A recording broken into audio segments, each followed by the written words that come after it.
जी खबर कैसे कान परी वो मुझे दिल जी खबर अदा कैसे कान परी सारी रात अदा जी साजा गुजरी वही मुझे दिल जी खबर सजना कैसे कान परी मुझे दिल जी खबर रुक न मुझे दिल जी खबर कैसे कान परी सारी रात अदा जी अदा गुजरी वही मुझे दिल जी खबर दिल दर्द मजा रहूंगा हवली मथा अर्श अजीम पे हवली सुभान अल्लाह हुई दिलरी पर कई चाह चरी सकल जेका तलब में था फिरी कान फिरी अदा मरी मरी मरी जानी काल जी परी दिल दर्द मजा राजा हवली मथे अर्श अजीम पे हवली हारा फटक फिराक सदार करीबो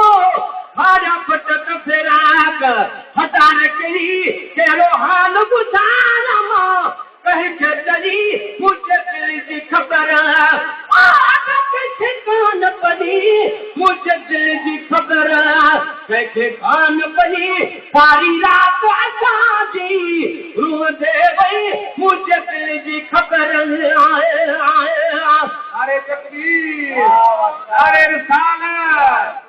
अरे तहकीक अरे हैदरी यो खून जिक्र जो पियाला केड़ो दर्द मन जो अचियणो आए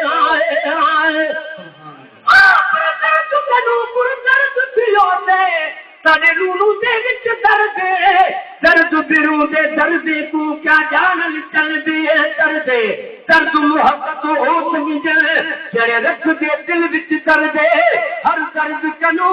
यो दर्द कबूले सकू हजरत इश्क दर्द आए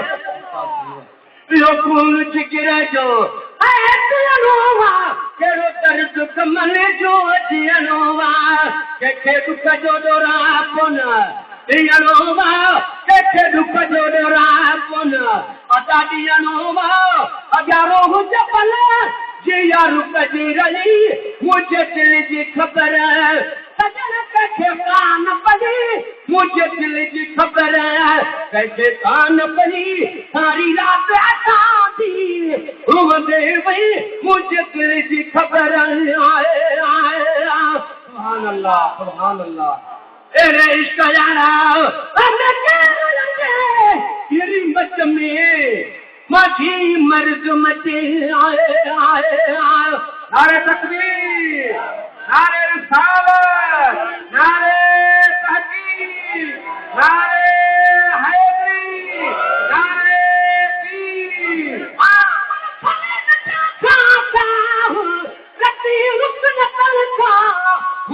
पीर तू छको थी पांच गिचिया में पाए वही उन्हनि खे परचाए मत रुखारी रही वञन आए तेरे सजना बचे हिड़ी मच में माझी मर्द मचे इतनी साव समो जिया पतंग पचे इतनी साव समो जिया पतंग पचे तेरी पाण वलो ॾाढा दुख तॾी मुझे दिल जी खबर अदा कैसे कान पड़ी मुझे दिल जी खबर कैसे कान पड़ी सारी रात अदा जी रूह दे वही मुझे दिल जी खबर जी दल करन पे जो उसको तेरो दर्द जो दिल में दूध दुखो सुभान अल्लाह जान बचायो तीर तीन मुखा न थियो कंग कर दे पिया क्या कजल तो मोहा चांदो की अखा चंड जुदा न थिए जी तो काम जो दिया आहे साथ सजन को जी दल करन पे जो उसको तेरो दर्द जो दिल में दूध दुखो मुझी किस्मत में जिया कलम लिखो मुझी किस्मत में जिया कलम लिखो जिंद जान तजीमा कुर्बान करी मुझ दर्द वंदिए दिल साल न करवो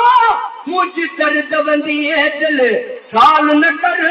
मुसा हर हर रोज ये हाल न करवो मुझ दर्द वंदिए दिल